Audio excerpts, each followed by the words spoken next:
¿Qué factor común tienen los asesinos? España es uno de los países más seguros de Europa incluso en cuanto a homicidios. ¿Cuál es el delito que se reinserta mejor? ¿Qué porcentaje de reinserción tiene un asesino en la sociedad? El delito que mejor se reinserta es el de las agresiones sexuales. En España, según las cosas que has podido investigar, existen más asesinatos de parejas heterosexuales u homosexuales. En España a los hombres les han quitado derechos, por ejemplo, el derecho a presunción de inocencia. Hoy estamos muy nerviosos. Tenemos con vosotros uno de los podcasts que a mí personalmente me hace más ilusión. Vamos a hablar de esa parte que todo el mundo quiere saber cuál es la verdad absoluta, esos crímenes que pasan en España, que pasan fuera de España y que muchas veces dan pie a tener conversaciones muy largas con tus amigos y compañeros. Y para eso tenemos aquí a Jessica, que es la que tiene la cuenta La Huella del Delito, una cuenta que en TikTok alcanza más de 100.000 seguidores y llega a tener vídeos con 5 millones de visitas y nos cuenta historias de casos, cómo han podido ser, cómo no han podido ser. Y estamos muy agradecidos de que estés aquí con nosotros, Jessica. Muchas gracias. Muchas gracias. Yo estoy encantada de venir aquí y hablar de todo con vosotros. Queremos empezar flojito. Hemos decidido empezar preguntándote ¿qué factor común tienen los asesinos? Flojito. Pues la verdad es que el único factor común que tienen todos los asesinos es que han matado a alguien. Porque todo lo demás no suele ser común. Lo que sí hay son grupos diferentes. Por ejemplo, hay asesinos en serie, que son los que matan a 3 o más personas con un periodo de enfriamiento, es decir, periodo donde no matan a nadie entre medias. Asesinos en masa, que en el mismo momento matan a más de 4 personas y en el mismo lugar. Luego están también divisiones, por ejemplo, asesinos organizados y desorganizados. Hay diferentes divisiones que son las que nos llevan a ir haciendo como grupos que nos lleva a, por ejemplo, ir cerrando el círculo a la hora de buscar a un asesino. Pero realmente en común, todos los asesinos no tienen nada. Tengo una pregunta aquí. Dime. ¿Por qué dices que tienen ese parón, ese enfriamiento? O sea, como que intentan que las personas, la policía en general o quien hace las investigaciones, no sepan quién es, no sepan qué ha hecho o por qué lo ha hecho, o lo hacen simplemente para esperar un tiempo y dejar las cosas en frío como tal. Pues ese parón es por el propio ciclo de los asesinos en serie. Ellos matan a alguien, pero después de matar a alguien vuelven a revivir el crimen. Normalmente, como se han llevado algún trofeo, pues lo miran. Hay, por ejemplo, asesinos en serie que se llevan ropa interior de la víctima y se la ponen incluso. O sea, hay un montón de rituales que ellos hacen mientras siguen disfrutando ese crimen que han hecho. Cuando dejan de disfrutar el crimen anterior, cometen el siguiente. Por eso algunos periodos de enfriamiento son de 24 horas y algunos pueden ser de años. Me encanta y me recuerda mucho a un documental, no sé si lo habrás visto en Movistar, que habla de Jack el Destripador, que se va viendo y avanzando que al principio, claro, es un caso que tampoco es hace muchísimo tiempo, se contempla que pasaban 2 días desde que mataba a una persona y otra y que ya al final iba matando cada 2-3 horas. Entonces está muy bien lo que me cuenta y me ha recordado a eso. Por seguir y no liarnos mucho más, sí que es cierto que yo y me parece que las personas que conformamos este podcast creemos que la gente es buena y que hay amor en las personas. Entonces se nos hace muy extraño darnos cuenta que hay otra gente que mata a otra. ¿Qué lleva a una persona a asesinar? Pues en realidad, todos en un momento puntual podríamos llegar a matar a alguien. O sea, no hay una persona que nunca jamás en ningún momento pudiera matar a alguien o no se cree que la haya. Pero realmente los motivos que llevan a matar a otra persona suele ser normalmente amor, dinero o que haya alguna enfermedad mental o algo además de esto. Pero generalmente amor y dinero son... Amor, cuando digo amor, es cualquier pasión. O sea, puede ser amor, odio, celos, ¿no? Todo lo que sean las pasiones y el dinero. Aquí me recuerda mucho a la película de Perfume, que yo creo, o sea, yo pienso que, por ejemplo, puede ser por falta de amor o por amor en exceso. Por ejemplo, bajo mi punto de vista en el Perfume, este chico asesinaba a las mujeres porque sentía tanta atracción por ellas que quería tenerlas a ellas con él siempre, ¿no? Entonces ahí yo creo que es exceso de amor o exceso o obsesión por algo, ¿no? Sí, yo creo que es una mezcla de obsesión y también de falta de habilidades sociales. O sea, en el momento en el que no eres capaz de mantener a una pareja a tu lado que te quiera y te cuide y esté contigo, pero sí puedes mantener el olor de una persona, esa falta de habilidades sociales te pueden llevar a matar. Una pregunta que me gustaría hacerte es, ¿en qué momento de tu vida te diste cuenta que querías estudiar la persona humana, el por qué haces esto? ¿Qué llega a tu vida? ¿Qué clicas en tu cerebro para que tú te conviertas en esto? Pues yo de pequeña quería ser policía. Y entonces le preguntaba a todos los policías que habían estudiado. Y un día, cuando yo tenía 6 o 7 años, un policía me dijo criminología. Y dije, me gusta, suena bien. No sé qué es, pero suena bien. Y ya fui creciendo y fui pidiendo libros de criminología, pidiendo a mi madre que investigara en internet y me dijera qué se estudiaba ahí. Y al final, pues nunca llegué a cambiar. Solo que le añadí psicología también. Hice el doble grado para entenderlo un poco mejor. Es que creo que se me olvidó decirlo porque me he emocionado tanto que ya eres graduada en psicología y este año te gradúas en criminología o ya te has graduado Ya también. me he graduado. Desde junio soy psicóloga y criminóloga. Toma ya, ¿eh? Uf. Se dice pronto.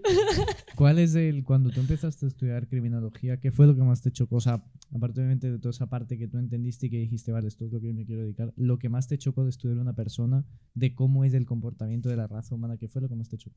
Yo creo que lo que más me chocó fue darme cuenta de que realmente una persona puede matar a otra sin estar loco, sin una razón aparente, incluso sin una psicopatía. O sea, Ujú. muchas veces vemos un asesino y decimos o está loco o es psicópata, pero a veces es una persona relativamente normal, ¿no? Dentro de lo normal, que podría ser cualquier otra persona. No tiene por qué tener una enfermedad mental, de hecho normalmente no la tienen y no tiene por qué tener una psicopatía. A mí me llama la atención, claro, una persona que al final tiene una psicopatía, bueno, ve la vida de una manera distinta, pero una persona que está bien, mata a alguien, luego, ¿cómo es capaz de vivir y de dormir? Lo normal es que si no tiene una psicopatía, una sociopatía o algo que le apague la empatía, no son capaces de vivir sin remordimientos. Normalmente o se entregan o si no se entregan por lo menos sí que sienten esa culpabilidad, esos remordimientos. Normalmente. Algo que comentaste antes es que, y he escuchado y he leído en varios artículos, es que el ser humano por naturaleza nace con esa parte en el cerebro de somos psicópatas. Lo que dijiste antes de que puede ser una persona normal pero lo haga, eso entendería yo que es porque le da un chispazo a la cabeza y sale justo esa parte de me nace matar, o porque se lleva eso, o sea, ¿qué clic hace en su cabeza como para que pase eso? No está del todo claro, o sea, todavía estamos estudiando muchísimo en relación a los asesinos, a todo esto, pero no es que todos como tal tengamos una parte de psicopatía, sí que todos tenemos un diferente nivel de empatía, algunos tienen más y otros tienen menos, pero realmente, como te he dicho antes, normalmente las pasiones o el dinero pueden llevar a matar, y una persona que no tiene una psicopatía y no tiene una enfermedad mental puede llegar a matar por una herencia, por ejemplo, o por ejemplo por normalmente suele ser más pasional, unos celos desenfrenados que no saben parar. No tiene por qué ser como un chip que te cambie de repente, pero sí suele haber un detonador que puede ser que te echen del trabajo, celos, que te ponen los cuernos, cualquier cosa. O sea, que se podría afirmar que en emociones muy extremas todos tenemos predisposición para matar. No predisposición, pero sí la posibilidad. O sea, no es como que te vaya a pasar, pero te puede pasar.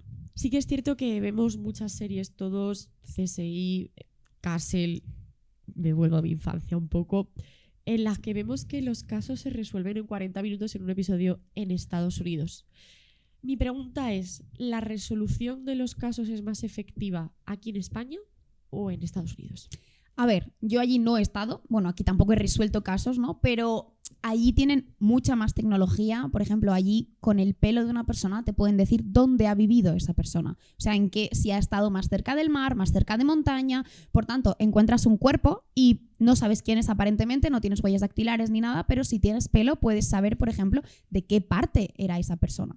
Por tanto, sí que se favorece mucho el primero encontrar quién es una víctima desconocida y luego por supuesto encontrar todo tipo de evidencias, analizarlas de forma rápida y todo esto. Y también tienen mucha más experiencia porque tienen mucha más carga detrás de asesinos en serie, en masa, en general. Justo has tocado un tema que me parece interesante y que hace poco, pues bueno, también aquí ha pasado en España, el tema de que en Estados Unidos tienen muchos más recursos. ¿Tú dirías que en España la Policía Nacional, Guardia Civil, forenses, todo esto, tiene la suficiente preparación y los suficientes medios como para investigar asesinatos o no? Tienen suficientes medios, hasta lo que yo sé, para investigar los asesinatos que tenemos normalmente, o sea, como dentro de lo normal. Ahora, si nos viniera seguramente un asesino en serie muy complejo o que tuviera, por ejemplo, como los de Estados Unidos algunas veces, puede ser que se fuera de las manos. Pero en general, para lo que tenemos normalmente, que España es uno de los países más seguros de Europa incluso, en cuanto a homicidios, sí que tienen suficientes medios para investigarlo. Una cosa que me acabo de acordar, me acabas de sacar el tema justo, es la mirada de las 1000 yardas. Eso es un tema que yo, por ejemplo, me ha salido muchas veces en TikTok y según yo igual me puedes corregir, pero es el momento en el que a ti te pasa algo lo más impactante que pueda existir en el planeta y tú te vives en shock. O sea, literalmente los ojos se te prenden como focos. ¿Qué significa la mirada de las 1000 yardas? Realmente puede estar muy relacionado, lo que se cree es que está muy relacionado con el trastorno de estrés postraumático. Seguramente es una persona que lo que está es reviviendo una y otra vez lo que le ha pasado y es una persona que probablemente tendrá flashbacks de lo que le ha pasado y que seguramente no pueda continuar con su vida hasta que no se trate eso porque está anclado en ese suceso. Por eso tienen como esa cara de shock. A mí también me ha recordado, lo hemos hablado fuera de cámaras, qué porcentaje de reinserción tiene un asesino en la sociedad y me ha sorprendido, te lo quiero preguntar porque además sabemos la respuesta. Sorprendentemente, ¿cuál es el delito que se reinserta mejor? Pues realmente en cuanto a porcentaje de asesinos como tal no es algo que yo haya estudiado, pero sí que lo que hemos estado viendo cuando yo he estado en clase y demás es que el delito que mejor se reinserta es el de las agresiones sexuales. Los agresores sexuales que dentro de prisión van a todas las terapias que se les manda y a todos los círculos y demás que tienen que ir, se reinsertan aproximadamente entre un 60 y un 70% de los agresores sexuales que van a las terapias. Si no van, lógicamente no se reinsertan por magia, pero es uno de los delitos que mejor se reinserta. Y en España, según las cosas que has podido investigar, ¿existen más asesinatos de parejas heterosexuales u homosexuales? Porque eso es un melón que ahora está, bueno, lleva mucho tiempo según leyes que han salido. Y he escuchado yo que hay, por ejemplo, uno que es más que otro que... Realmente no es un tema que yo haya investigado, pero tal como están configurados generalmente los hombres y las mujeres, creo que es mucho más probable que sean las parejas heterosexuales las que se maten más. Generalmente por la situación de poder en la que se encuentra dentro de una relación físicamente un hombre sobre una mujer. En el momento en el que hay una situación de poder, es más probable que yo como hombre más fuerte me enfrente a una mujer que yo como hombre me enfrente a otro hombre. Y dentro de las mujeres, generalmente las mujeres matan menos, a excepción de hijos, que el tema de los filicidios es un poco complejo, pero por lo que yo he podido estudiar, las mujeres matan más a sus hijos que los hombres, pero en el resto de delitos las mujeres son mucho menos prevalentes. Por tanto, es más probable que se maten dentro de parejas hombres a mujeres. Sin embargo, la violencia de género no es uno de los delitos, en mi opinión, más prevalentes. O sea, como más recurrentes. ¿O a qué te refieres? Claro, o sea, normalmente mueren mujeres todos los años por violencia de género, eso es algo que se sabe. Pero si tú ves la cantidad de mujeres que mueren frente a la cantidad de personas generalmente que mueren o que sufren otro tipo de delitos, no es uno de los delitos más prevalentes en España. Por tanto, realmente estamos comparando, por ejemplo, parejas heterosexuales y parejas homosexuales, un delito de, ponle, 50 muertes a lo mejor versus 40 muertes al año. O sea, esto es un dato, es aproximado, ¿vale? Sí, pero sí, te sí, quiero decir que no estamos hablando de a lo mejor 600 muertes. Es un delito que es menos prevalente. Okay. Antes hemos hablado también del tema de que has estado estudiando, perdóname Jessica, no me acuerdo, el tema de padres que matan a hijos. Es un tema que has hecho un trabajo final de grado, has dicho, ya me acabo de acordar. Cuéntanos qué conclusiones llegaste con eso. ¿Matan más las madres? ¿Matan más los padres? Hay muchos casos en España. Cuéntanos un poco. En mi trabajo de final de grado lo que yo hice fue una revisión de sentencias, es decir, me descargué todas las sentencias que hay en España. Son unas cuantas, pero lo hice desde 2014 hasta 2024. Salieron muchas sentencias, me estuve leyendo las sentencias y dividiendo por agresores en pareja, hombres, mujeres, si los niños eran más chicos o chicas, que realmente no hubo una diferencia significativa en esto, edades de los niños, tipo de filicidio, porque se puede matar a un hijo por muchas causas, y todo lo que me salió después de hacer todo el estudio es que las mujeres mataban más a sus hijos que los hombres y estaban las mujeres, los hombres y luego parejas, o sea, hombre y mujer juntos, que podía ser el padre, era la madre y el padre o la madre y el marido de la madre normalmente. No había ningún caso que fuera el padre y la mujer. ¿Vale? Esto es lo que me salía más prevalentemente, mujeres. Normalmente las mujeres lo mataban por un tipo de filicidio que se llama filicidio altruista. mal llamado en mi opinión, porque no hay ningún asesinato que sea altruista, pero bueno, lo hacen generalmente porque creen que sus hijos van a estar mejor en el cielo, que van a ser angelitos, suelen ser mujeres muy religiosas o con algún tipo de problema psicológico, y era el más prevalente. Y los hombres solía ser más prevalente el filicidio por venganza, es decir, filicidio porque quiero vengarme de la madre y quiero hacer sufrir a la madre, que ahora lo llaman violencia vicaria, pero a mí personalmente violencia vicaria no me gusta porque ya existía un término que es filicidio por venganza, que me parece que es mucho más correcto, porque engloba tanto a padres como a madres que matan a sus hijos por venganza y no solo a padres. ¿Crees que ahora, la pregunta que me gustaría hacerte es, ¿tú crees que existe violencia para definirla si es de una persona a otra o la violencia es violencia como tal? En mi opinión, la violencia es violencia porque si no le ponemos una etiqueta de, por ejemplo... Bueno, se pone etiqueta generalmente por edades, por ejemplo, violencia a ancianos, violencia a niños o violencia a el resto de personas, pero se le pone simplemente para etiquetarla y dividirla en estos sectores, ¿no? Pero el problema es cuando empiezas a poner, por ejemplo, las etiquetas de violencia de género. Está bien dividir, o sea, asesinatos a hombres o asesinatos a mujeres, asesinatos por pareja, pero realmente cuando politizas un tipo de violencia, lo que haces es opacar normalmente el resto de violencias. Entonces, está bien que haya una división a la hora de estudiarlo, porque a la hora de estudiar siempre tenemos que desmenuzar y dividir porque todos los tipos de violencia son diferentes, pero a la hora de politizarlo y de decírselo a la población, tú no le puedes decir a la población la violencia tiene género y solo los hombres matan a las mujeres, porque también hay mujeres que matan a mujeres, también hay hombres que matan a hombres, entonces creo que es un mensaje peligroso de cara a la población, sobre todo porque también no estás luchando realmente contra que eso se esté solucionando. Lo que tenemos ahora mismo en España, y esto es una opinión muy personal, o sea, no es una opinión que sea de toda la criminología, es mía. Lo que tenemos ahora mismo es una histeria colectiva contra la violencia de género, mujeres asustadas porque esto pueda pasar, pero realmente no tenemos soluciones, solo tenemos susto. Entonces, si no vas a poner una solución, poner una etiqueta para generar caos y miedo, en mi opinión, no es correcto. O sea, es correcto todo lo que sea poner soluciones y meter medios en que esto vaya a mejor, pero no simplemente ponerle una etiqueta. Claro, es que te lo digo porque, por ejemplo, hay varios canales de YouTube que luchan por esos... yo he escuchado que, por ejemplo, en España a los hombres les han quitado derechos, por ejemplo, el derecho de la presunción de inocencia, que de hecho lo escuché en un podcast hace unos 3 días, en la cual si una mujer llama a la policía que ha sido violentada por un hombre o que le ha hecho alguno, su pareja o amigo o lo que sea, a ese chico lo llevan directamente al calabozo sin preguntarle qué ha pasado. Entonces, claro, digo... ¿Qué pasa ahí? Se ha hecho una ley, que es la ley del solo sí es sí, que ha cambiado la carga de la prueba. Normalmente cuando tú denuncias, tú tienes, entre comillas, la obligación de demostrar que eso que te ha sucedido. Pero con esta ley lo que se hace es invertir la carga de la prueba de manera que la persona inocente o culpable sea la que tenga que demostrar su inocencia o no demostrarla, ¿no? ¿Qué pasa? Que a veces es muy difícil demostrar que tú no has hecho algo. ¿Por qué? Claro. Si ahora mismo estamos tú y yo solos en esta sala y yo digo que tú me has pegado, yo puedo demostrar que me has pegado si tengo marcas, pero tú nunca vas a poder demostrar que no me has pegado.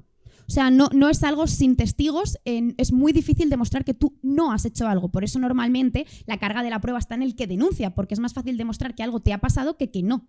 El problema del por qué se ha intentado hacer esta inversión de la prueba es porque hay violencia, que es violencia psicológica, pero es que esto también se puede demostrar. Hay periciales, hay psicólogos que son expertos en analizar a una persona y ver si ha sufrido o no ha sufrido violencia. Por tanto, sí que se puede demostrar, hay forma. En mi opinión, invertir la carga de la prueba no es algo que se debería hacer.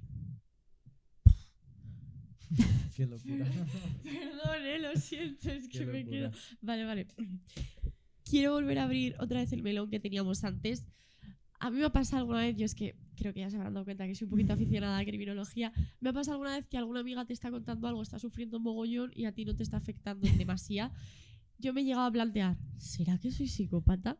Entonces, ¿qué podemos ver en un psicópata o qué alarmas puede tener una persona para saber si es un psicópata? Y si existe algún tipo de prueba para también saber otro tipo de enfermedades como la esquizofrenia o este tipo de cuestiones que sé que también llevan a matar a veces.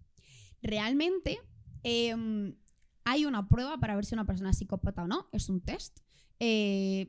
es un test que luego os puedo pasar el nombre para que lo busquéis y demás. No sé Pero yo. Tengo miedo.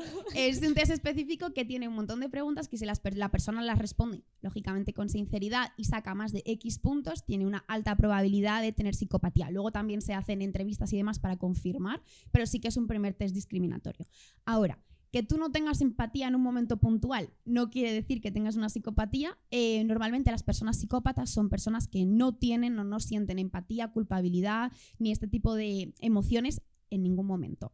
No las sienten, ellos tienen una configuración de cerebro que no les permite sentir esta empatía. Entonces simplemente lo que tú les cuentas no les afecta y no les importa. Y a la gente realmente no es que le cojan cariño o no es que tengan amor por la gente, simplemente es si tú me sirves o tú me estás aportando algo, podemos ser amigos o incluso pareja hasta el momento en el que tú me dejes de aportar eso que yo quiero. Y simplemente tienen una forma utilitaria de relacionarse con los demás. ¿Cómo ve la vida un psicópata? Un psicópata ve la vida buscando su propio beneficio, su mayor beneficio y normalmente buscando ciertas emociones, porque como son personas que hay muchas emociones que no las sienten, lo que quieren buscar es normalmente como esta activación cerebral. ¿Dónde consiguen esta activación cerebral? Generalmente haciendo deportes de riesgo, consiguiendo tener poder sobre otra persona, consiguiendo manipular. Son cosas que a ellos les activa su cerebro, entonces les hace sentirse como un pequeño chute de dopamina. Y esto es normalmente lo que van buscando. Deportes de riesgo, incluso en ocasiones drogas. ¿Y los psicópatas nacen o se hacen? La psicopatía, esto es muy complejo y da como para 5 horas, pero lo voy a intentar resumir muchísimo. La psicopatía es algo con la que se nace. Hay un único tipo de psicopatía que es que te puedes volver psicópata, que es con un accidente. Un accidente, por ejemplo, de tráfico, de cualquier otro tipo, que te dañe el lóbulo prefrontal, que es esta parte de aquí del cerebro, te puede convertir en una persona con una personalidad psicopática. Pero es la única forma de que te conviertas en psicópata. En el resto de casos, naces siendo una persona sin psicopatía. Y hay como otra variante que es la sociopatía, que, por ejemplo, niños que han vivido guerras o abusos sexuales o cosas muy duras se pueden convertir en una persona con sociopatía, que es bastante parecido en términos de empatía a la psicopatía, pero son normalmente más impulsivos, menos fríos, etc. ¿Y cómo diagnosticáis los criminólogos y los psicólogos otro tipo de enfermedades? Generalmente la psicopatía no se suele diagnosticar. No está dentro del DSM, que es el manual diagnóstico para las enfermedades mentales. Entonces los psicólogos probablemente nunca te van a decir que tienes una psicopatía. Te pueden decir otro tipo de trastornos, pero no psicopatía. Y generalmente los psicólogos lo que hacen es, a través del manual diagnóstico ese, que es como una de las biblias de la psicología, ves los criterios, si la persona los cumple, si no, le haces entrevistas, test, un montón de cosas. Por ejemplo, hemos contado fuera de cámaras cómo diagnosticáis a una persona con esquizofrenia o posibilidad de tener. Así no, como te lo he dicho en fuera de cámara, no se diagnostica como psicólogos. Es una curiosidad que haciendo un dibujo de una casa. Y esto no os lo toméis 100% al pie de la letra, por favor. Haciendo un dibujo de una casa, si la persona es adulta y no dibuja la pared de la casa y dibuja, por ejemplo, los muebles y todo lo demás como si pudieras ver a través de las paredes, hay una probabilidad de que esa persona pueda tener esquizofrenia, pero esto es algo como un poco curiosidad. Normalmente los psicólogos tienen tenemos, lo que pasa es que yo no tengo pacientes, ¿no? Pero los psicólogos tenemos muchas herramientas para diagnosticar que son herramientas científicamente comprobadas. Perdona por haber lanzado así la pregunta. No pasa nada. Te iba a preguntar, hemos mencionado antes el tema niños. Sí. ¿Por qué hay niños que matan? Hay niños que matan, en parte pueden haber nacido con esta psicopatía o haberse formado y ser sociópatas, como te he dicho. En general, creo que en el caso de niños suele ser o por una psicopatía o por una sociopatía o algún problema muy, muy grave que les desregule, algún abuso, agresión, algo que estén sufriendo, porque generalmente los niños no suelen lanzarse a matar. Es algo que probablemente ni siquiera esté dentro de la mayoría de las cabezas que eso lo pueden hacer. Entonces suelen ser niños normalmente que tienen algún problema. Claro, esto de si clavo algo en una persona, ¿qué pasará? Esta curiosidad no la suelen tener. Pueden tenerla, pero generalmente un niño regulado emocionalmente es capaz de hacer la propia pregunta a sus padres o de saber que eso está mal. Normalmente los niños saben que pegar está mal, pues imagínate clavarle un cuchillo a alguien. Entonces es algo que normalmente pueden intuir. Si no, todos los niños que son curiosos, la mayoría, estarían matando gente.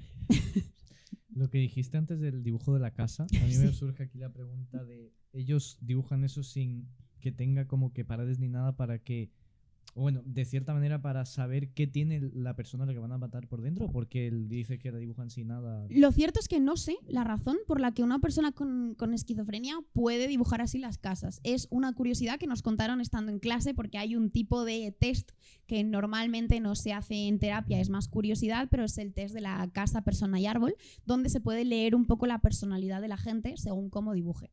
Como digo, muy fuera de lo profesional. Entonces nos contaron como curiosidad que si alguna vez veíamos a alguna persona haciéndole este test que no dibujaba paredes, que o le tratáramos si ya éramos psicólogos o le mandáramos a un especialista porque podía tener una esquizofrenia. O sea, fue como un disclaimer en clase. Tengo una pregunta que me acaba de surgir de alguna película que haya visto. Cuando una persona que tiene esquizofrenia, por ejemplo, la mandan a un psiquiátrico, le ponen esa camisa de fuerza. ¿Por qué esa camisa de fuerza? O sea, ¿eso tiene el objetivo de rehabilitar a la persona o esa camisa de fuerza puede ser peor porque puede convertirle a una persona en suicide? Sí. Normalmente siempre se intenta que la persona, o sea, que no se le haga este tipo de agresión. Al final es que ponerle una camisa de fuerza es una agresión. Claro. Todo este tipo de cosas se le intenta no hacer a las personas que ingresan en centros psiquiátricos. Normalmente se tiende más por si es muy muy necesario ponerle quizá en una sala que esté acolchada o cosas así. Se le puede llegar incluso a atar, pero es algo que se trata de no hacer porque es muy contraproducente, porque al final es una persona que en el momento en el que tú la estás atando a la camilla, lo que le estás diciendo es no puedes confiar en mí. Por tanto, si yo te estoy atando a la camilla y ya no puedes confiar en mí, no puedes confiar en el lugar en el que estás, y se intenta que dentro del centro se rehabiliten, por tanto se intenta que confíen en las personas que hay en el centro. Cuando una persona estudia criminología, toda esta parte de la muerte, de cómo muere una persona, de las situaciones, condiciones, todo este tipo de cosas, yo entiendo que ustedes pierden el miedo al miedo, o sea, ese sentimiento de miedo de enfrentarte a algo porque ya has visto lo más fuerte de la raza humana, lo que puede hacer el humano.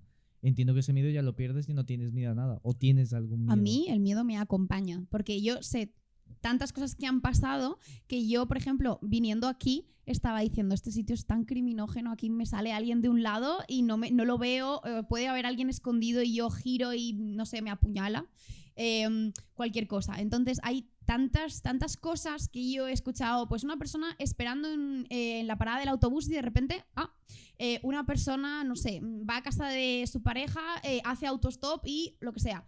Entonces, a mí el miedo me acompaña todo el rato. Yo todo el rato pienso qué cosas pueden pasar ahora mismo, o cómo que todas las cosas que pueden salir mal en términos de crímenes.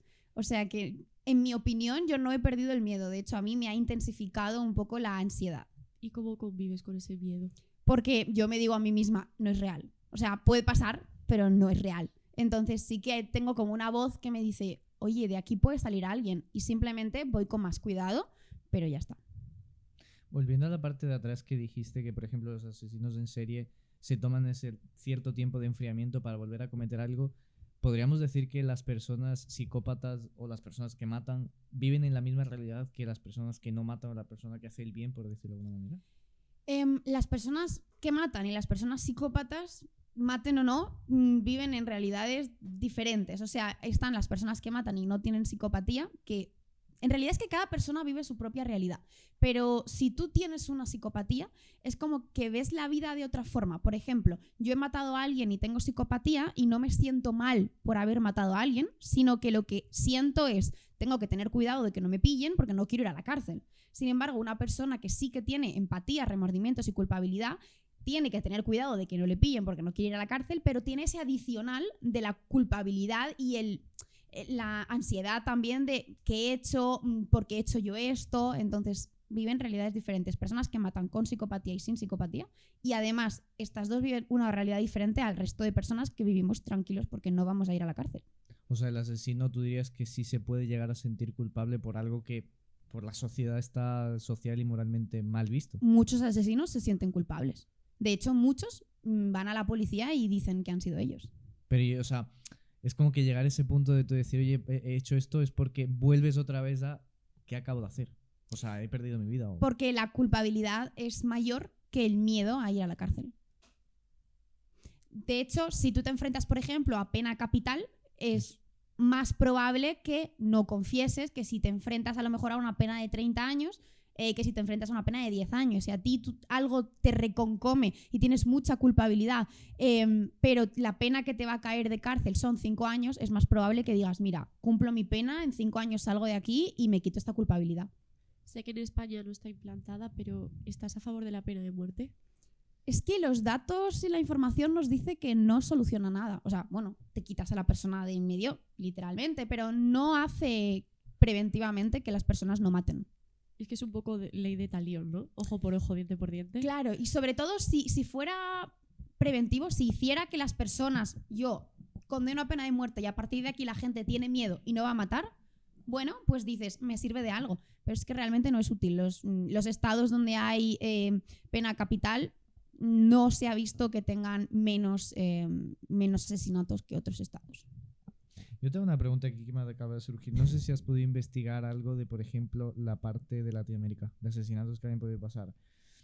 Esta pregunta quizás, no sé si la sepas responder, pero ¿tú crees que Nicolás Maduro, el presidente y dictador de Venezuela, tiene un poco de como que ida de olla, digámoslo así, por decirlo coloquialmente? O sea, como un poco de... Psicopatía. No psicopatía, pero en el sentido de que no está con los dos pies en la tierra y vive en un mundo totalmente paralelo, ¿me entiendes? O sea, vive en un mundo totalmente paralelo. Claro, o sea, la forma de hablar, de expresarse, todo... ¿Es un psicópata ese hombre?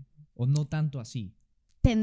Es que tendríamos que verle cara a cara y hacerle un montón de preguntas para ver si tiene una psicopatía. A lo mejor lo que tiene no es una psicopatía y es un trastorno narcisista grave, que puede ser, y esto roza mucho con la psicopatía, pero es ciertamente diferente.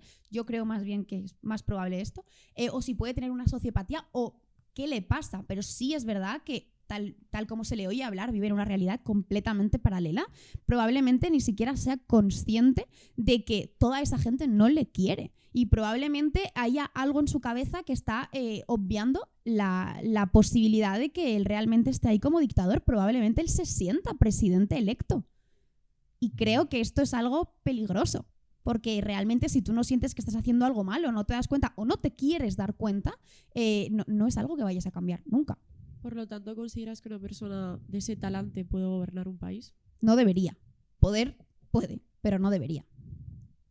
Y también me viene a la cabeza, en comunicación por lo menos lo hemos estudiado, que hay un montón de psicópatas, o eso parece, en política y llegando a grandes empresas. ¿A ti te parece que esto es una cualidad positiva para llevar empresas y un país o negativa? Sí y no, es complicado. Se cree que de toda la población hay entre un 1 y un 3% de personas con psicopatía. De todas esas personas, solo un 1% delinque. O sea, el porcentaje de psicópatas que delinque es muy bajo. Todo el resto pasan por la vida sin cometer delitos, que no quiere decir que lo hagan siendo buenas personas, porque tú puedes ser mala persona y no delinquir. ¿Qué pasa? Que a este porcentaje se le llama psicópatas integrados. Son personas que generalmente tienen una familia, de cara a la galería tienen una familia estupenda, son padres geniales, llevan un montón de cualidades, ¿no? Y son personas psicópatas integrados. Ahora, dentro de su familia, por ejemplo, o dentro de su empresa, son gente que suele tratar mal al resto de su familia, que suele tratar mal a sus empleados. ¿Qué pasa? Que en términos empresariales, a veces tener un CEO que tenga rasgos psicopáticos puede ser beneficioso en momentos muy puntuales en los que quizá la empresa necesita reflotar o necesita algo muy concreto que solo una persona muy fría puede hacer. Pero en términos generales, tener a un psicópata cerca de tu vida siempre es negativo. Lo único en lo que sí que, el único puesto de trabajo, o los únicos en los que es más positivo, es generalmente cuando tienes que hacer operaciones a corazón abierto, cuando tienes que ser, cuando eres bombero, cosas en las que arriesgas tu vida. La gente fría y la gente, como los psicópatas, unas personas con psicopatía, son muy buenas en eso. Porque si ellos quieren ser el mejor cirujano, van a ser el mejor cirujano porque les da igual todo lo demás y van a salvar todas las vidas del mundo, no porque quieran salvar vidas, sino porque quieren ser el mejor cirujano. ¿Y quién lo hace mejor que alguien a quien no le importa la persona que está ahí? Porque no les va a temblar el pulso a la hora de tener una operación a corazón abierto. Entonces, en general, siempre hay que mantenerse lo más lejos posible de los psicópatas, pero es verdad que hay un porcentaje de psicópatas que pueden ser positivos siempre que quieran a la sociedad. Pero, por ejemplo, y hablas de, por ejemplo, digamos, los cirujanos, y me viene también el caso de Dahmer. ¿No sería muy riesgoso que esté operando, digamos, un cirujano que es psicópata y que vea todo el cuerpo abierto y tenga la misma curiosidad de Dahmer, que veía todos los órganos, y lo mate a la persona? Puede ser, pero realmente Dahmer, no creo que Dahmer tuviera una psicopatía como tal. Probablemente tenía más bien una sociopatía u otro tipo, pero no como tal psicopatía. Las personas con psicopatía piensan mucho en sí mismos y piensan mucho en qué es lo más beneficioso para ellos y son capaces de controlar bastante bien sus impulsos. Por eso el porcentaje de link es tan bajo, porque se controlan muy bien. Entonces es muy probable que si su meta en la vida es ser el mejor cirujano y llegar a lo más alto, nunca van a matar a nadie a propósito. Sabemos que en el sistema penal español existe un agravante en cuanto a condenas si premeditas un asesinato. ¿Esto es cierto o me lo he inventado? Realmente esto no es cierto. Lo que sí es cierto es que el homicidio y el asesinato son diferentes por otras causas, entre las cuales no se encuentra la premeditación. ¿Por qué? Porque en España lo que normalmente lo que se pena es el acto y no el pensamiento. Nunca un pensamiento tuyo en España puede condenarse. Por tanto, la premeditación se ve como un pensamiento, es decir, como que tú lo has tenido en la cabeza y por tanto esto no se te puede penar. Por eso no es un agravante como tal. Pero en otros muchos países sí. ¿Y a ti te parece eso bien? Me refiero, a mí no me parece lo mismo coger en un arrebato por no poder controlar mis emociones, una discusión, matar a alguien, que yo ir a cualquier sitio, comprar cosas para limpiar, comprar utensilios para utilizar, porque sé que voy a hacer eso.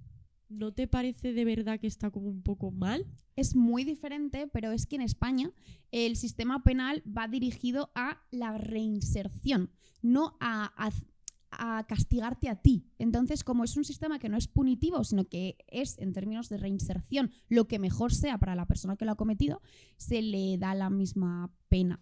La criminología es un mundo que para mí me sigue pareciendo muy loco. Llamar la atención bastante, pero todavía me sigue pareciendo un mundo negro, un mundo oscuro, porque es saber y tener en cuenta y tener la noción de que existe ese humano malo, ese lado negro del humano, digámoslo así.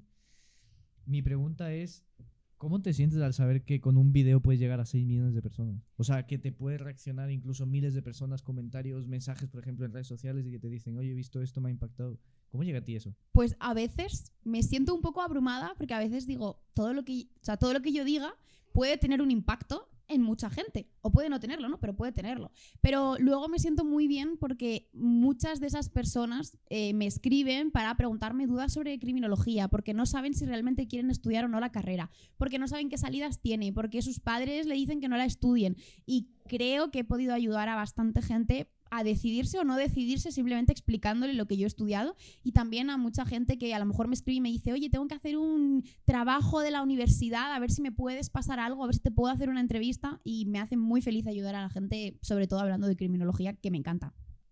Yo quiero pasar a las últimas preguntas, que son las que más ilusión me hacen y creo que a la audiencia también, ya que nos metamos más en el meollo de casos.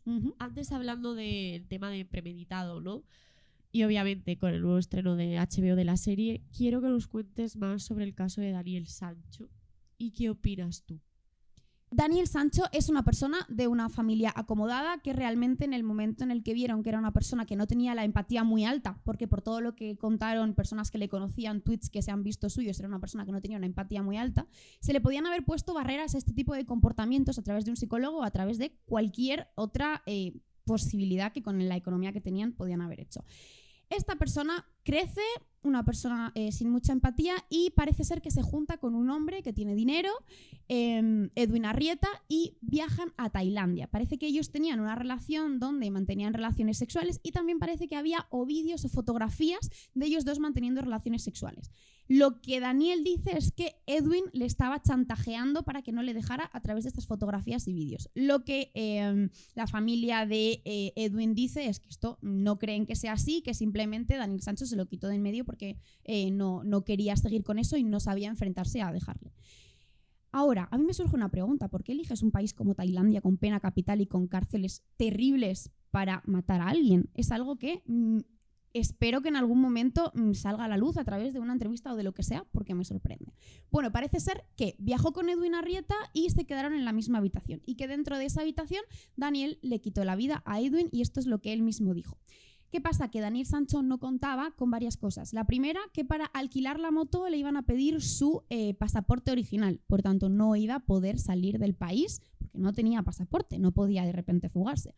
Lo segundo, parece ser que no contaba con las mareas que devolvieron parte de las bolsas a la playa. Tampoco contaba con que en el vertedero se hacía una revisión exhaustiva de las cosas que llegaban. Por tanto, tiró partes del cuerpo al vertedero y eso también se encontró. Y tampoco contaba con que los familiares y amistades de Edwin Arrieta pudieran estar escribiendo a Edwin y se preocuparan. ¿Qué pasa? La hermana de Edwin llamó y dijo: oye, yo sé que mi hermano está ahí, pero no me contesta, ¿qué está sucediendo? Y aquí fue donde Daniel vio que le iban a pillar, se desmoronó y confesó. A partir de aquí él empezó a decir dónde había dejado partes del cuerpo, se había encontrado también, como ya digo, partes en la playa, partes en el vertedero y empezó a confesar en qué más lugares lo había dejado. Empezó a decir también que había alquilado una canoa, qué canoa era, dónde era, la mujer que se la alquiló efectivamente le dijo que sí, que le había parecido muy raro por las horas y demás, y empezó a hacer todas estas confesiones, habló con la policía, les contó absolutamente todo y luego intentó decir que bueno, que no había sido él, luego que otra vez que sí había sido él. O sea, hubo unos cuantos cambios de versión porque, hombre, te estás enfrentando a una pena capital. Yo creo que llegó un momento en el que pensaría, me van a matar. Y hay otro punto importante aquí, es que hay unos abogados en España, un gabinete criminológico y de abogados que está llevando el caso y que lo llevó de forma muy mediática, algo que parece ser que en Tailandia no les hizo mucha gracia, pero lo llevó de forma muy mediática y intentaron todo el rato tomar las riendas del caso allí en Tailandia. Pero es que las leyes en España y las leyes en Tailandia ni son iguales ni se le parecen. Y han tenido que cambiar hasta 4 veces de abogado porque los abogados de allí que conseguía Daniel Sancho le decían a los abogados españoles que no iban a hacer lo que ellos quisieran, que ellos conocían la ley de Tailandia y que lo que los abogados españoles pretendían allí no funcionaba. ¿Qué pretendían los abogados españoles? Pues decir que Edwin había intentado agredirle sexualmente y que habían tenido un forcejeo y de un empujón Edwin se había caído y había muerto. Pero esto no cuadra, ni con lo que dicen las pruebas forenses, ni con lo que primero dijo Daniel Sancho, ni con absolutamente nada. Pruebas forenses que también no son del todo completas, porque por ejemplo falta el torso, donde apareció una camiseta con un agujero que aparentemente ahí había habido una puñalada, pero una camiseta completamente limpia sin absolutamente nada de sangre. Lo lógico es que si tú apuñalas a alguien, haya sangre en la camiseta que está rota. Es lo lógico, pero no apareció sangre. Por tanto, parece que esa no fue la causa de la muerte. Luego, los forenses dijeron que había muerto mientras le cortaban el cuello. Esta parte de la cabeza sí que había aparecido y sí que por las heridas se puede saber si una herida es antes de la muerte, durante la muerte o después de la muerte. Y parece ser que esa herida era durante. Pero otro forense diferente dijo que no había sido esa la causa, sino el golpe en la cabeza. Sin determinar realmente cuál fue la causa, no se puede saber si de verdad fue un forcejeo, se dio un golpe y se murió, o le cortó el cuello, que es una forma muy diferente de matar a una persona. Entonces eso es lo que faltaba. Ahora ya de momento ha sucedido el juicio, no se permitió pasar a periodistas, no se les permitió tomar notas para que el juicio no fuese mediático, aún así ha sido mediático y ahora hay que esperar a las apelaciones porque de momento le ha caído una cadena perpetua en Tailandia. Pero por lo que tú cuentas, por ejemplo, esa parte de que los abogados en Tailandia le dijeron a los españoles, no, vamos a decir que se cayó todo, me daría a entender a mí que quieren tapar algo, ¿no? Que lo que pasó realmente quieren encubrirlo, por decirlo así. Podría ser, o podría ser simplemente que lo que los abogados españoles querían decir en Tailandia no funciona. Como no sabemos cómo es la justicia tailandesa, no sabemos si después de que Daniel Sancho haya confesado algo y haya hecho incluso una reconstrucción del crimen, cambiar el discurso puede enfadar al juez. Y el problema es que allí, si enfadas al juez, te puede caer una pena capital. Entonces, yo creo que los abogados tailandeses lo que estaban es intentando ser cautelosos y diciendo vamos a intentar que esto salga lo mejor posible, confesar lo que tengamos que confesar de manera que tenga una cadena perpetua y no una pena capital.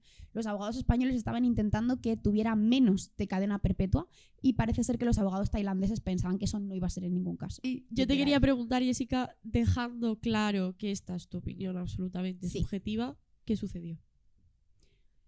Lo que yo creo que sucedió, sí que había fotos o vídeos sexuales, probablemente Edwin le estaría diciendo, oye, no me dejes, tengo cosas. Quizá ni siquiera pensaría en distribuirlas, o sí, no lo sé, pero podía ser una relación un tanto tóxica, de estas veces que hay parejas que se amenazan con estas cosas. Yo creo que Daniel Sancho, que tenía una novia, una vida, o sea que no quería desvelar de repente esta parte de su vida.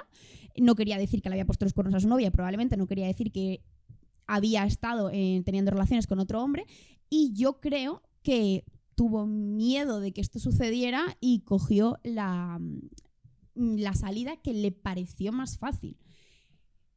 ¿Es una salida fácil? No, mucho menos en Tailandia. O sea, yo de verdad que cada día pienso qué se le ha podido pasar a ese chico en la cabeza para irse a Tailandia a terminar con la vida de una persona.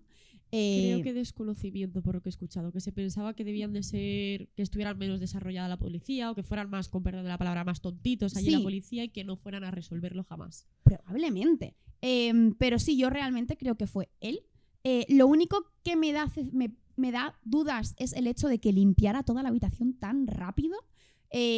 Un crimen y sobre todo descuartizar a alguien. No es que yo lo haya hecho, pero es que eso es algo que hemos estudiado. Da muchas manchas de sangre, o sea, genera unos patrones de manchas de sangre increíbles y limpiar todo eso es muy, muy, muy difícil y sobre todo cuesta mucho tiempo. Aparte de que cortar un cuerpo tiene que llevar mucho tiempo, además de mucha fuerza, y todo eso, hacerlo en el periodo de tiempo que él lo hizo, me surgieron dudas al principio de si podía haber tenido ayuda de alguna persona más. ¿Qué opinas de esa parte cuando Daniel Sancho, imagino que eso ha hecho viral el vídeo, sale hablando de cómo él movió el cuerpo, las partes del cuerpo que salía creo que en el baño, en la sala y con la policía? O sea, ¿es normal que una persona tenga la sangre tan fría o no tenga ningún tipo de sentimiento como para decir lo que ha hecho de esa manera? ¿O has visto casos, por ejemplo, ya sea aquí o en España o en América, algo así? A ver, realmente él está confesando lo que ha hecho y está de forma relativamente fría diciendo lo que hizo y lo que sucedió, pero está confesándoselo a la policía supuestamente para ayudar a que eso se solucione. Entonces, ¿es normal tanta frialdad? No. Pero realmente creo que es preferible, aunque sea con frialdad, que sí que se haga esta reconstrucción y diga lo que pasó y diga la verdad, que gente que, por ejemplo, se calla dónde está el cuerpo o no dice qué es lo que hizo, no dice cómo murió la persona, porque al final es una forma más de ayudar a que el duelo de la familia por lo menos pase un poco mejor. Eso sí, lo que no me parece nada bien es que se comercializara con ese vídeo, saliera en televisión, todo eso me parece innecesario. O sea, digamos, ahí dirías que saldría una chispa de parte humana de Daniel para decir, oye, mira, voy a decir qué hice exactamente para que la familia sepa. Habría que ver si lo hizo para que la familia sepa o para que no le caiga la pena. Ah, claro, es que lo comentaste antes, ¿verdad? No lo sé. Vale. Tiene pinta que de los segundos. Sí, porque eso tiene, De claro. todas formas, habría que hablar mucho con Daniel Sancho, largo y tendido, porque hay gente que ha hablado con él, hay una criminóloga que ha hablado con él, Beatriz de Vicente, que sí que ella ha dicho que veía esa humanidad en él y como que veía un poco en sus ojos más el miedo y la culpa y tal. Y hay otra gente que ha hablado con él que no lo ha visto así o que le conocían y que era una persona sin empatía. Entonces, como yo no le conozco, no te puedo decir si hay una pizca de humanidad, no la hay, no lo sé. Pero hay dos posibilidades, que lo estuviera haciendo por el bien de que se solucione el caso o que lo estuviera haciendo para que no le caiga la pena de muerte. Pues yo creo que vamos a dejar a Daniel Sancho tranquilo en Tailandia. Espero que se quede allí y que cumpla por lo que ha cometido. Y quiero hablar sobre el tema de los medios. Creo que el tema de los medios, es cierto que existe libertad de prensa, habría que ver mucho libertad antes de prensa en España. Y sabemos que ha afectado en un montón de casos. En concreto, quería preguntarte por el caso Alcácer, pidiéndote por favor, Jessica, que comentes resumidamente o como tú consideres que es el caso Alcácer, porque creo que mucha gente no lo sabe y que acabes contándome qué te parece lo que hizo Nieves Herrero, explicándolo también en ese programa aquella noche con la familia de las víctimas. Vale, el caso de Alcácer, lo más rápidamente posible, eran 3 niñas, tenían 14 y 15 años, que iban a salir a una discoteca de menores a tener una fiesta de adolescentes. Esa era la intención, eso es lo que comentaron a todo el mundo y hicieron autostop, cogieron un coche que las llevó hasta 800 metros de la discoteca. Estaban a menos de 1 kilómetro de la discoteca cuando el coche las dejó ahí. Y parece ser que ahí les recogió otro coche. Una vecina dice que dentro de ese coche había 4 personas, además de las 3 niñas. Aunque luego las personas condenadas fueron 2, ¿vale? Pero esto fue una vecina que lo vio. Y después de ese coche no se sabe absolutamente nada más hasta que aparecen los cuerpos. Pasa un tiempo donde están buscando a las niñas, donde se está buscando a los cuerpos, no se sabe dónde están y toda la prensa se pone a ver qué ha sucedido, dónde están, intentar buscarlas. Sobre todo el padre de una de ellas intenta hasta el final y luego después buscar justicia. Pero un día aparecen los cuerpos. Aparecen 3 cuerpos dentro de una fosa. Esto es complejo porque realmente lo que ven las personas que descubren estos cuerpos es una mano de hombre, con un reloj de hombre, y llaman a la Guardia Civil. La Guardia Civil, que por aquel entonces funcionaba un poco regular, tarda horas en subir. Cuando la Guardia Civil llega y desentierra, no hay mano de hombre, no hay reloj, hay 3 niñas envueltas en una alfombra, que luego desaparece la alfombra, como desaparece casi todo en este caso, porque tanto este caso en concreto como la época en general que se estaba viviendo no se tenía ningún tipo de cuidado. O sea, incluso había policías que fumaban en la propia escena del crimen y tiraban las colillas. O sea, afortunadamente ahora hay muchísimo más cuidado, pero en ese momento desaparecían las pruebas con una velocidad increíble. Desentierran a los 3 cuerpos de las 3 niñas, se ve que les han hecho todo tipo de atrocidades, torturas inhumanas que jamás se habían visto o no por lo menos tan mediáticamente, y que finalmente habían muerto las 3 de un disparo en la cabeza cada una.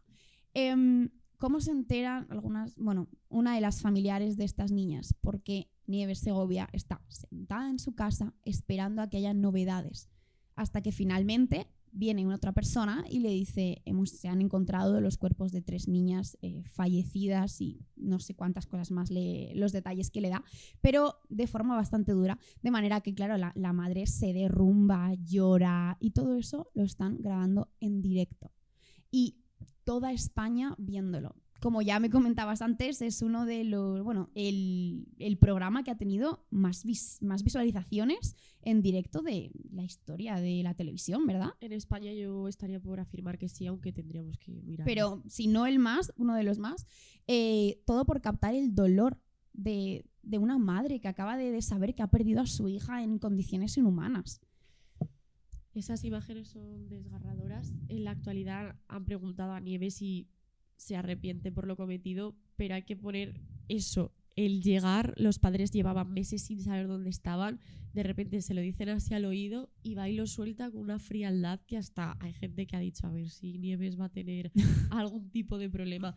¿Y qué consideras tú? ¿Cuál es el papel que ocupan los medios de comunicación en la resolución de los crímenes? Yo he visto que en más de una ocasión es algo negativo más que positivo. Creo que hay ocasiones en las que el impacto mediático es positivo, sobre todo porque al final los recursos que hay para buscar a personas desaparecidas son los que hay. Desaparezcan más o menos personas, los recursos son los mismos. En el momento en el que un caso es mediático y la población se preocupa por esa persona desaparecida, generalmente se dedican más recursos a buscar a esa persona. Entonces en eso es positivo, porque cuanto más mediático se haga el caso, más probable es que se destinen recursos a buscar a la persona desaparecida. Después de eso, me parece que muchas veces es negativo, porque hay veces que hay filtraciones que pueden ayudar a la persona, asesino o cualquier delincuente, a ver cómo va la policía, cómo va la investigación, a ver qué cosas saben y qué cosas no, cómo puede ir tapando ciertas cosas que se vaya acordando, que, pues por ejemplo, pensar mejor una coartada, lo que sea, ¿no? Entonces hay veces que lo que se hace es dar más facilidades y interponerse incluso. Hay veces que puede llegar la prensa antes que la propia policía, que se enteren de cosas. En general suele entorpecer. Y además ayuda a que haya un juicio hay un juicio que se hace cuando la persona se pone delante del juez, pero también suele haber un juicio mediático, un juicio de la sociedad hacia esta persona que se pone delante del juez. ¿Qué pasa? Que a veces, como pasó con el caso de Rocío Baninkoff, que se metió en la cárcel a la mujer de su madre porque la sociedad la condenó, porque como era lesbiana y era una persona muy fría, dijeron que había sido automáticamente ella, el juicio mediático no le favoreció en absoluto, incluso le perjudicó. Probablemente si no hubiera sido un caso mediático, esa mujer no hubiera acabado en la cárcel. Partiendo entonces de esta conversación criminológica que hemos tenido y de todo el contenido que has hecho, que la verdad, o sea, yo te tengo mucha admiración porque hacer contenido de este tipo, sabiendo la parte psicológica y la parte, por ejemplo, nosotros que hacemos este trabajo de podcast, estar todos los días con tantas conversaciones, es súper increíble porque obviamente te enriquece, pero también llegas a un nivel psicológico de estar saturado. Yo te quiero preguntar, de los casos que tú has visto y has revisado tanto aquí en España o fuera en el mundo, ¿cuáles han sido los que más te han marcado y los que tú más has dicho como que heavy? Pues a ver, hay muchos que, por ejemplo, el que acabamos de comentar de Alcácer, yo creo que es uno de los españoles que más me ha marcado, y hay otros tantos que no voy a comentar ahora porque puede ser que comentemos en algún momento, así que voy a ir a uno que me ha marcado mucho y me parece muy interesante, sobre todo por las implicaciones psicológicas que puede tener la persona o una de las personas que lo cometió. Es el caso de la Guardia Urbana, Rosa Peral.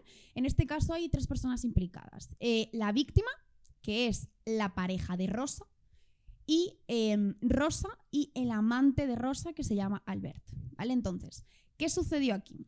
Las 3 personas se encontraban dentro de la Guardia Urbana y trabajaban juntos. Albert y Rosa eran pareja de coche patrulla, ¿vale? Iban generalmente juntos y habían sido pareja sentimental durante 4 años hasta que lo dejaron. Rosa es una persona que generalmente las relaciones solía ir encadenándolas y solía ser infiel generalmente a todas sus parejas. Había estado primero casada con un hombre con el que tuvo 2 hijos, luego había estado también con Albert durante 4 años, persona a la que le había puesto los cuernos igual que a su marido, y ahora estaba con la víctima, con quien también le fue infiel en numerosas ocasiones, muchas de ellas con el propio Albert. Esta pareja le había perdonado muchas veces, pero parece ser que esta última vez, por 2015, decidió no perdonarla más, por lo que las niñas contaron, él empezó a recoger, empezó a coger todas sus cosas, a despedirse y parece ser que se iba a ir. Total que esa noche, aquí es donde se divide un poco lo que sucedió. Rosa Peral lo que cuenta es que esa noche que parece ser que este hombre se iba a ir, aparece Albert vestido de negro, con un hacha que sale por la mochila y le dice a ella, sube con las niñas, no bajes, escuches lo que escuches porque si no te mato a ti y a las niñas. Y ella sube, se encierra con sus hijas arriba, escucha gritos, no bajan y cuando ya baja se da cuenta de que su pareja está muerto y se deshacen del cuerpo. Después vemos esa parte. Sin embargo, lo que cuenta Albert, que le echa la culpa a Rosa, es que a Rosa le llama y le dice, por favor, ven que necesito ayuda. Y que cuando él llega, la pareja de Rosa ya estaba muerto, no había nada que hacer y que simplemente le ayuda a deshacerse del cuerpo. Las niñas lo que cuentan es que esto no se pudo tener en cuenta en el juicio porque las niñas tienen derecho a no testificar contra su madre, pero aquí hablando sí que se puede decir. Las niñas dijeron que vieron a la pareja de su madre tambaleándose como si estuviera drogado, bajaron su madre y su pareja hacia el sótano y que después de eso su madre subió llena de sangre. No saben nada más. Entonces, esto cuadra mucho más con lo que decía Albert que con lo que decía Rosa. ¿Qué hicieron después? Los dos se llevaron al pantano de Foix, me parece que se llama, el coche de la víctima, con la víctima dentro, quemaron el coche y se deshicieron de todas las evidencias que había. ¿Por qué se supo que la persona que había dentro de ese coche era la víctima? Porque tenía unos tornillos de una operación que eran muy concretos y que solamente los tenía él. Esto pasa, por ejemplo, también cuando te pones pecho, los implantes tienen un número de serie que solo los tienes tú. Pues se encontró que esos tornillos solo los tenía él y por tanto era la víctima.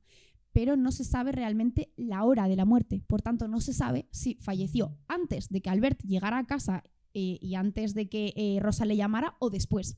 Por eso no se pudo decir cuál de los dos es realmente el asesino. Pero como los dos están metidos en el ajo, pues los dos fueron a prisión. Pues bueno, Jessica, muchísimas gracias por haber asistido. Creo que ha sido un podcast súper loco, la verdad. Nos has contado cosas que nos han dejado Muchas gracias. volada la cabeza. Y a todo el mundo que lo haya visto, espero que le haya gustado, que se hayan pasado bien. Ya saben que vamos a dejar las redes de abajo de Jessica para que le puedan seguir y preguntar. Y a la gente que vaya a estudiar criminología, es una experta, o sea, te vuela la cabeza literalmente. Así que ya saben que le pueden seguir, consultar. Y sin más que añadir, nos vemos en un siguiente episodio. Hasta la próxima.